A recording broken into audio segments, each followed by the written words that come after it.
They said the mess hall was just a kitchen, but the dawn light told another story. Young officers scoffed at the old cook's dull metal, their laughter clinking louder than the trays. Then the commander paused mid-briefing, her eyes caught the Insignia's worn shine, and the room forgot how to breathe. Quietly, the coffee steamed between them like truce smoke, proof that respect doesn't retire, it just changes uniforms. The mess hall woke before the sun. Coffee hissed from the urn, and the scent of toasted bread tangled with the chill of November. Tin tray. At the far end of the line stood Sam Braddock, 63, sleeves rolled high, apron faded to the color of old parchment. He moved with the steady P. "Hey, look at that," one of the young officers said, voice sharp as a fork hitting steel. "The old cook's got his own badge of honor." Another chuckled, shaking his head. "Guess medals mean less when they're not digital." Guy number 1. The laughter bounced off the metal walls, thin and careless. Sam didn't flinch.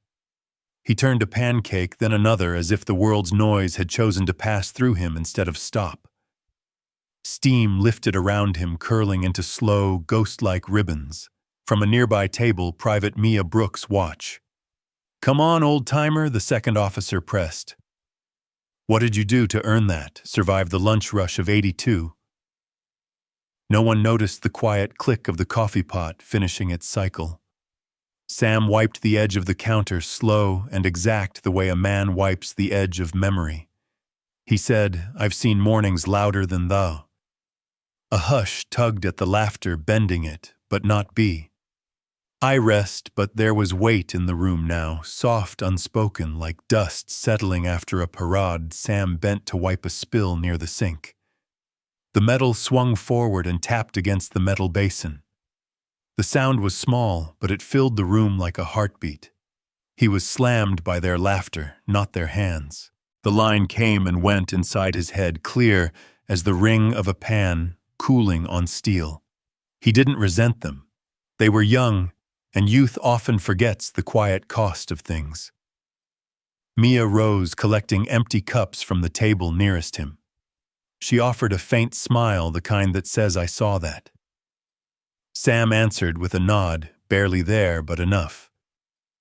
Outside, the wind slid across the windows, carrying the smell of coffee and frost.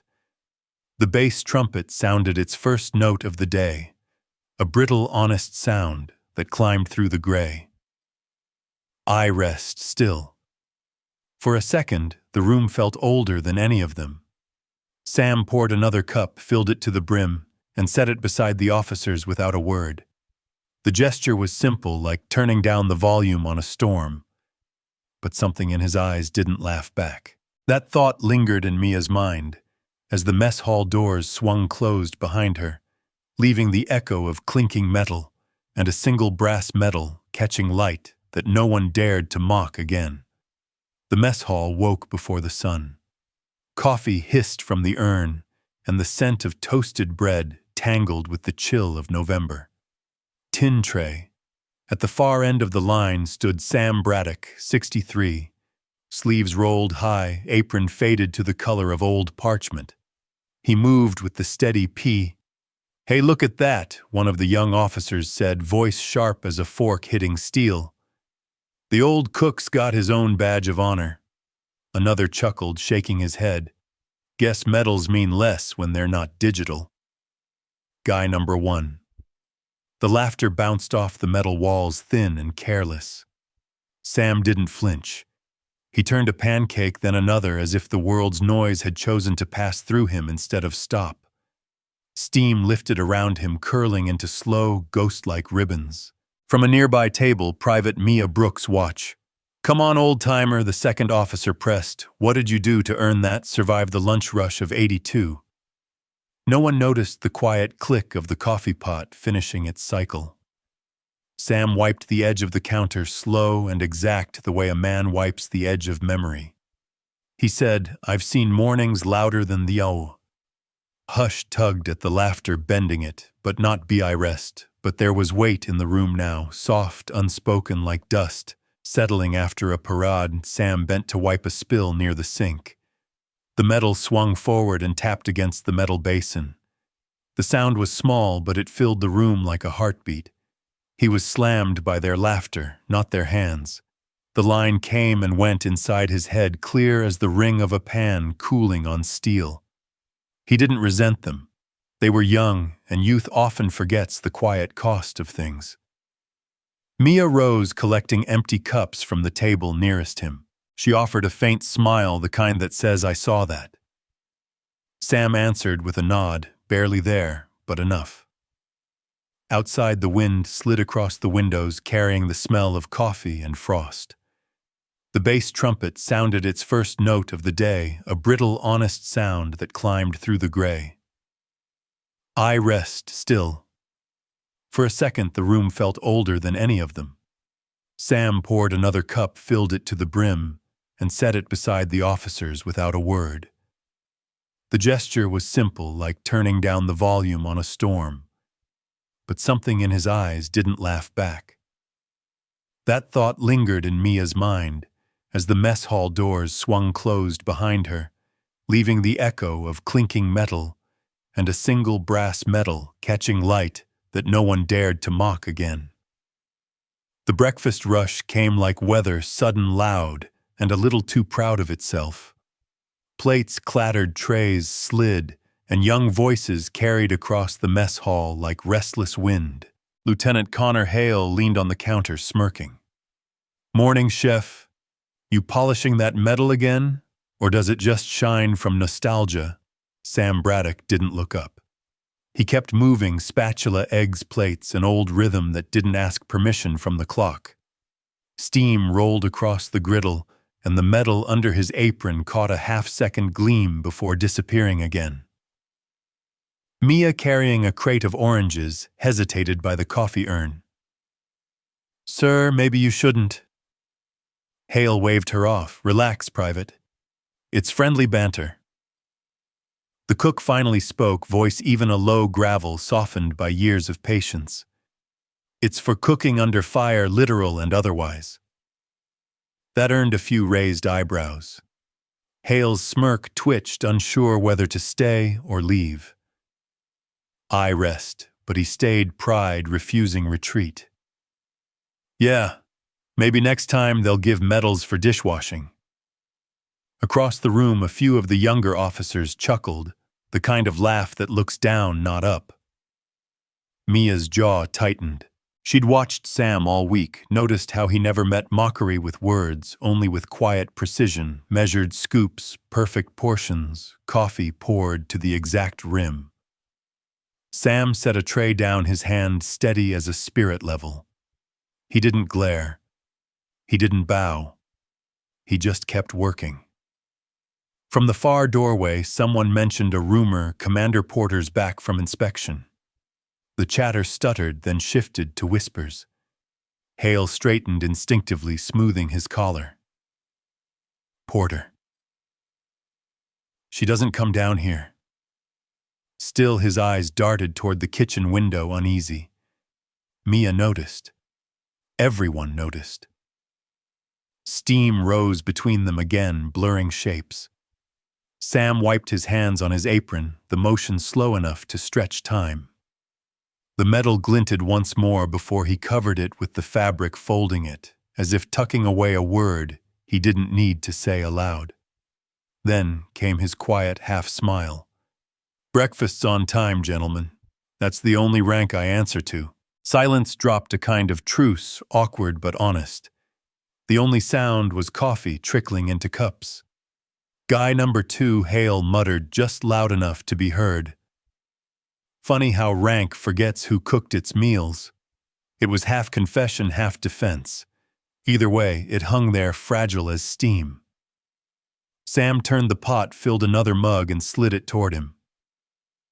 "That coffee's seen more wars than we have." Humor line number 1, soft, neighborly, diffusing tension, like an old radio host making peace through static. A few in the line chuckled, not at him, but with him. The sound was smaller this time, kinder around the edges. I rest when, then the room breathed again. Pans clinked. Trays moved. Normalcy returned quieter.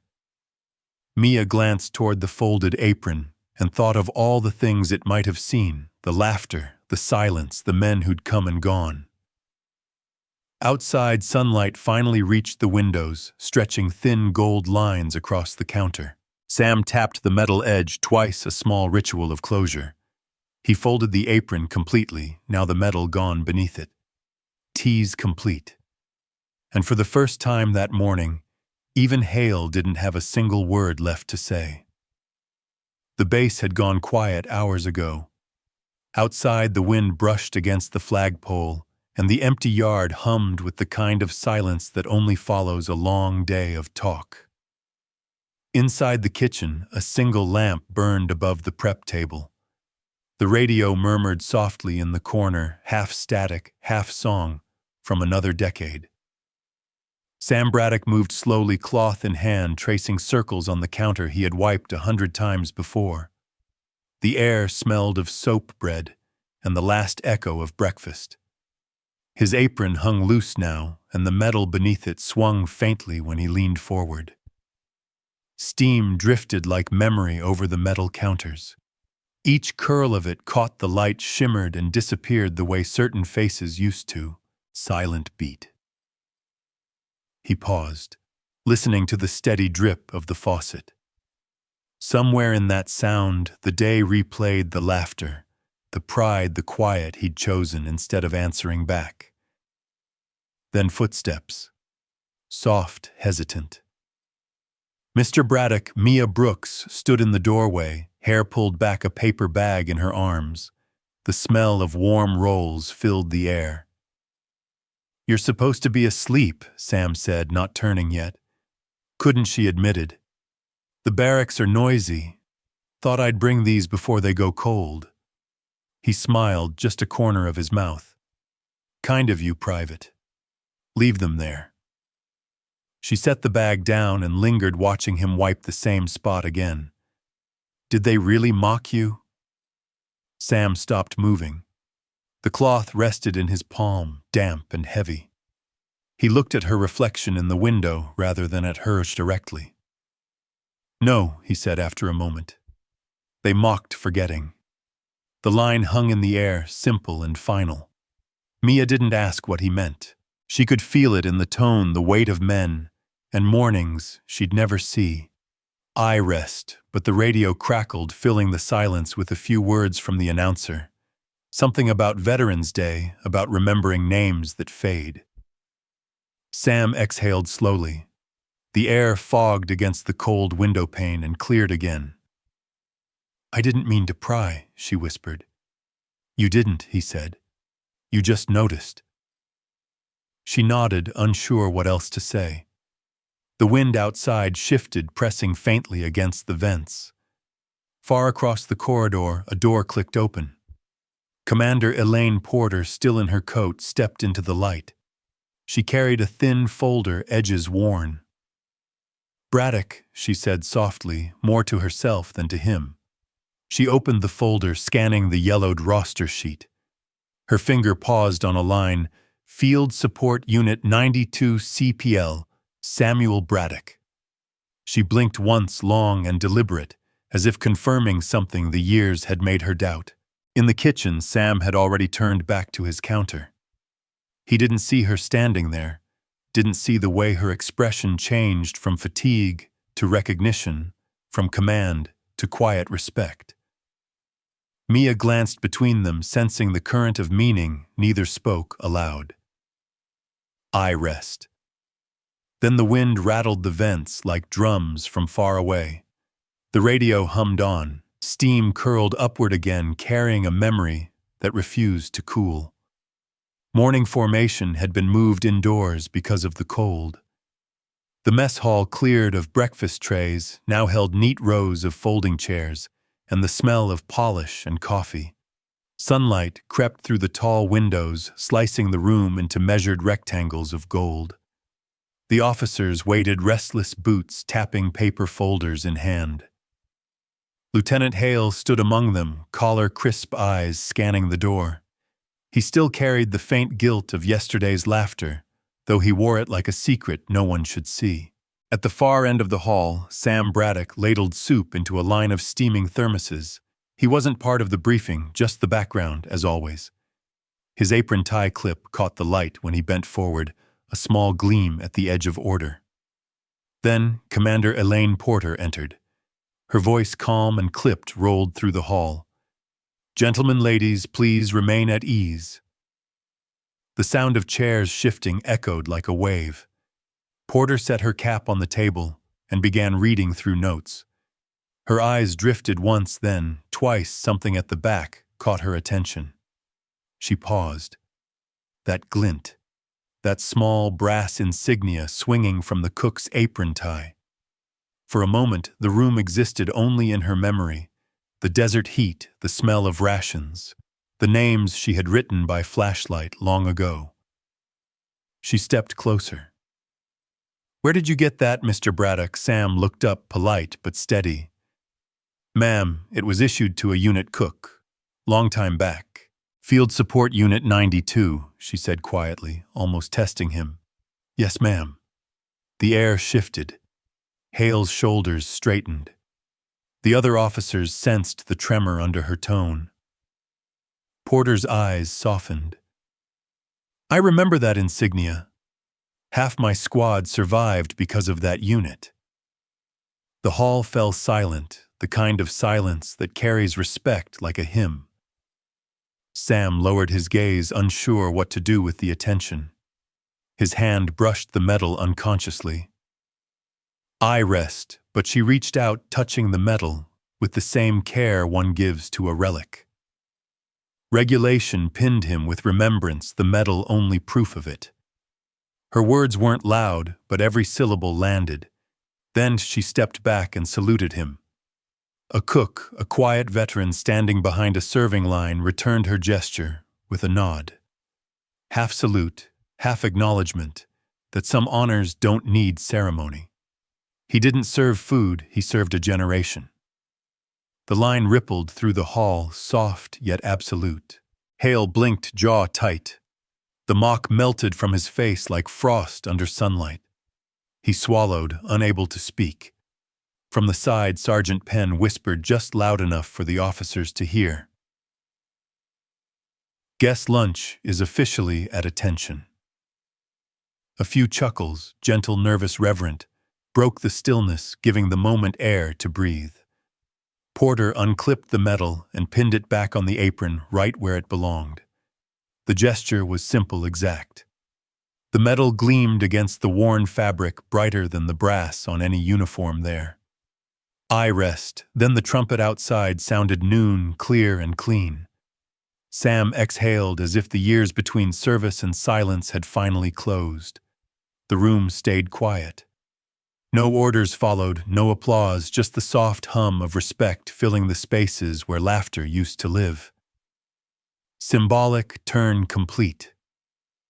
The mess hall looked different under ceremony light. The smell of polish lingered with the faint sweetness of coffee. Sunbeams reached across the linoleum like ribbons laid out for inspection. A new plaque had been mounted on the bulletin board near the kitchen doors. Oak frame, brass trim, and a single medal resting at its center.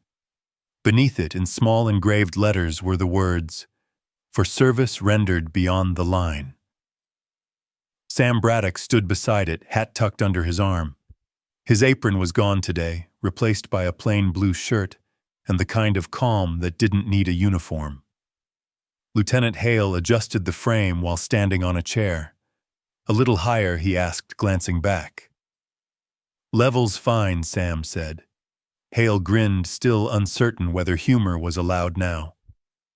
"Guess my soufflé finally saluted back." Laughter rose around the hall light, genuine, clean of mockery. Even Commander Porter allowed a small smile. "I rest," then came the applause. It wasn't the sharp, formal kind that dies quick. It built slowly like gratitude, realizing it had permission to speak.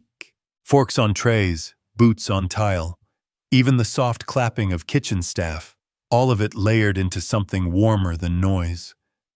Hale stepped down, offering his hand. Sam hesitated, then shook it. Their grip held longer than etiquette required.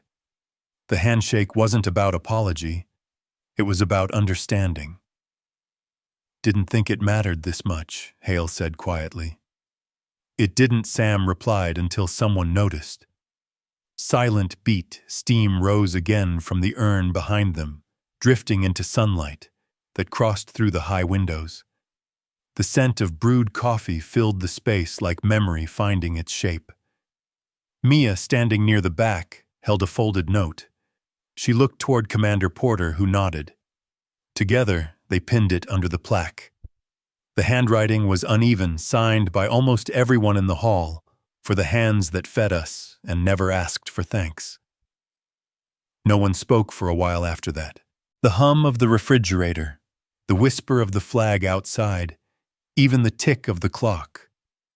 All of it folded into quiet that felt earned. Sam studied the plaque. His reflection blurred in the glass. "Never thought I'd see it up there," he murmured. "You earned it a long time ago," Porter said softly. "We're just catching up." The line hung between them, simple and perfect. Hale looked down at his boots, then back up at the metal that once drew laughter. I rest still, no one spoke first, respect did. The silence was its own salute. Outside, sunlight reached the board, fully making the metal glow bright as midday brass. The reflection touched the ceiling, scattered into faint gold patches across the room. Someone started the percolator again, and the steady burble felt like applause repeating itself. Sam lifted a cup, nodded toward the crowd, and took a slow sip. The warmth traced through him like memory closing a circle. Under the hall lights, the metal no longer belonged to one man. It belonged to everyone who'd ever sat at his table. Dawn slipped quietly over the Nevada flats, brushing the hangar roofs in gold. Inside the small base radio booth, the on-air light glowed red for the first time that morning. The air smelled of coffee and dust, an ordinary scent for an unordinary day. Mia Brooks sat before the microphone, script pages spread beside a steaming mug. Outside the booth window, the flag lifted once, twice in the early wind. The sound technician gave her a nod. "We're live in 3, 2. A soft guitar strum filled the space, slow and familiar, something halfway between a hymn and a porch tune. Mia leaned toward the mic, voice low and warm. "Good morning, Fort Kearny. This is your Veterans Day sign-off. Some mornings come quieter than others, but they carry the same salute. I rest." Then she smiled slightly, the kind of smile that can be heard more than seen. "Today we remember one of our own. A man who fed this base long before most of us ever put on a uniform."